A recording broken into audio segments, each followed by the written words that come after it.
Muy buenos días, bienvenido, bienvenida al podcast de Psicocin, al podcast de psicología, tu podcast sobre psicología y conocimiento personal. Comenzamos.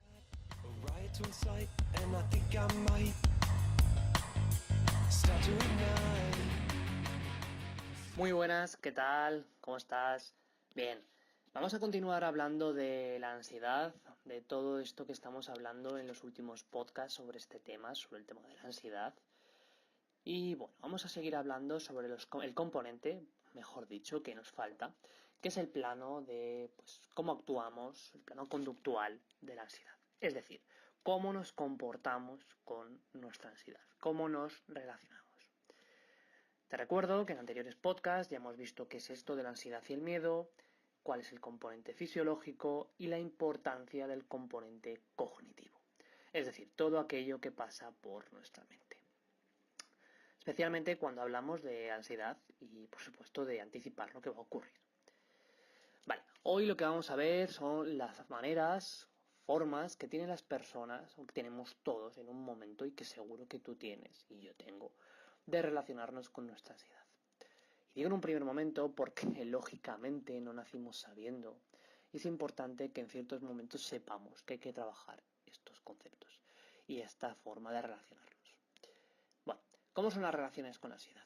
¿Recuerdas que en el primer podcast ya te lancé la pregunta de cómo te relacionas con tu ansiedad? ¿Qué haces para, o bien la eliminas, la intentas eliminar, o la intentas controlar, o intentas, un poco convivir con ella?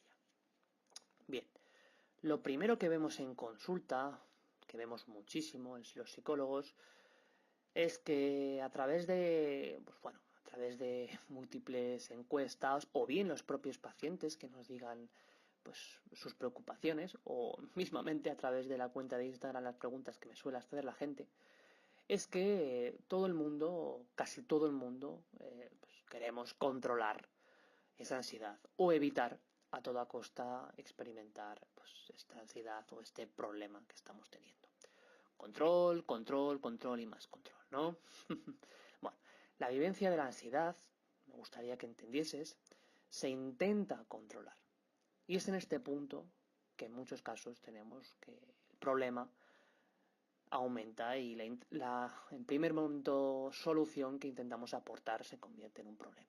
El control se convierte en un problema más. ¿Vale? Bien. Entonces, entendiendo esto, en el que todo aquello que nosotros hagamos por controlar la ansiedad, si no lo estamos consiguiendo, o si se convierte en un problema más, que nuestra vida se ve limitada a toda esa serie de actuaciones que hacemos para controlar la ansiedad, tenemos un problema añadido. ¿Vale? Entonces, ¿qué formas hay de relación, de control con la ansiedad? Bueno, en un primer momento, algo que vimos con el ejemplo ¿recuerdas el ejemplo de Pedro? Chico que le costaba mucho volar en avión, es que se intenta evitar o escapar de estas situaciones o aspectos que nos generen ansiedad. Si recuperamos el ejemplo de Pedro, rápidamente era un chico que su trabajo le obliga a viajar con frecuencia en avión y él no lo tolera. No puede viajar en avión e intenta a toda costa volar o viajar, mejor dicho, de otra forma, en otros medios, a través del tren, coche, con el gasto que eso supone de tiempo y dinero. Vale, pues esta es una forma de relacionarse. Que en un primer momento, Pedro está intentando evitar a toda costa eso que le genera tanta ansiedad. Cuando tiene que hacerlo, como decía, busca otras formas de viajar y eso tiene una serie de consecuencias para él, para sus compañeros que se tienen que amoldar a nivel económico, a nivel de empresa, etcétera, etcétera. Bien, seguimos. En segundo lugar, tienes que entender, mejor dicho, en este ejemplo, que las últimas veces no llegó a subir al avión, ¿vale? No llegó a subir, intentó hacerlo, pero cuando su ansiedad era tan elevada no lo soportó, ¿vale? No estaba capacitado para soportarlo y se fue, escapó. Tenemos otra forma de relación, ¿no? El escape, escapar, salir pitando de la situación. ¿Vale? Entonces tenemos dos formas de relacionarnos con la ansiedad, evitar y escapar. ¿vale? Esto es importante porque suponen dos formas de relacionarse con la ansiedad que realmente, pues bueno, no están solucionando el problema. Ahora veremos con mayor detalle esto, por qué es tan importante. Bien, en otras ocasiones, este chico Pedro lo que ha hecho es estar muy atento, nos decía, a cualquier señal física que le avisase de que bueno, cualquier sensación que notase de que pues podían aparecer aquellas sensaciones tan molestas que tuvo. Esto es lo que llamamos autoobservación, ¿vale? Estar atento a esas sensaciones, que al igual que estar hipervigilantes, pues supone que si estamos alertos a cualquier amenaza, podremos disparar, o nuestro cuerpo disparará los mecanismos adaptativos de supervivencia, que ya hablamos en anteriores podcasts. Esto en un primer momento es importante porque es adaptativo, nos ayuda a sobrevivir, pero estas personas que son incapaces de gestionar bien estas situaciones ven su vida limitada a esta tendencia a estar hipervigilantes o observar con mayor detalle estas sensaciones. ¿Vale? Quiero ahora que entendamos, porque vamos a sintetizar todo esto, en un concepto muy importante que a mi juicio me pareció básico la primera vez que lo escuché, y que me gusta trabajar mucho pues, con las personas que tienen dificultades con ansiedad o miedo. Y es la evitación vivencial. ¿Y qué es esto de la evitación vivencial y por qué me gusta tanto?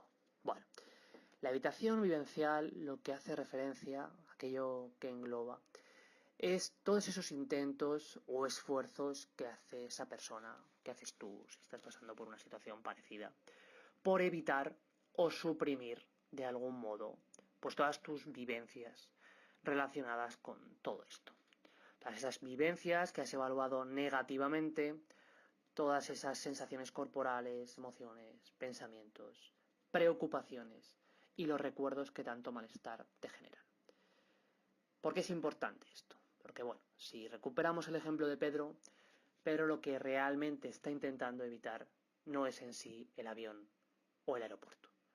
Está intentando evitar todas aquellas sensaciones corporales que experimentó, desagradables, todas esas emociones negativas, todos esos pensamientos, las preocupaciones. Todo eso es lo que está intentando evitar.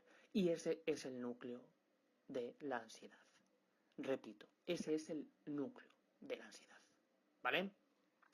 Bien, te preguntarás, vale, muy bien, David, ¿y qué puedo hacer yo con esto? Ya hemos visto todos los componentes, todas las formas de relacionarnos, o al menos las más significativas. ¿Qué puedes hacer por esto? ¿Cómo superarlo? Bueno, pues quiero dejarlo para un próximo podcast porque, bueno, se extiende mucho y quiero que sean podcasts cortos, que lo podamos escuchar en, pues eso, entre 7 y 10 minutos, que tengamos tiempo, que aprendamos y que esté todo muy sintetizado. En el siguiente podcast, lo prometo, vamos a ver qué podemos hacer con esto, ¿vale? ¿Qué opciones tienes para tú poder trabajar con esto o qué se pueden ofrecer, ¿vale? Te espero en el próximo podcast, espero que te haya gustado y como siempre digo, si tienes cualquier duda, te animo a que me escribas a través del podcast, a través de la cuenta de Instagram, psicocin, psico_cin o a través de la web www.psicocin.com. Sin más, espero que te haya gustado, un saludo y hasta la próxima. Adiós.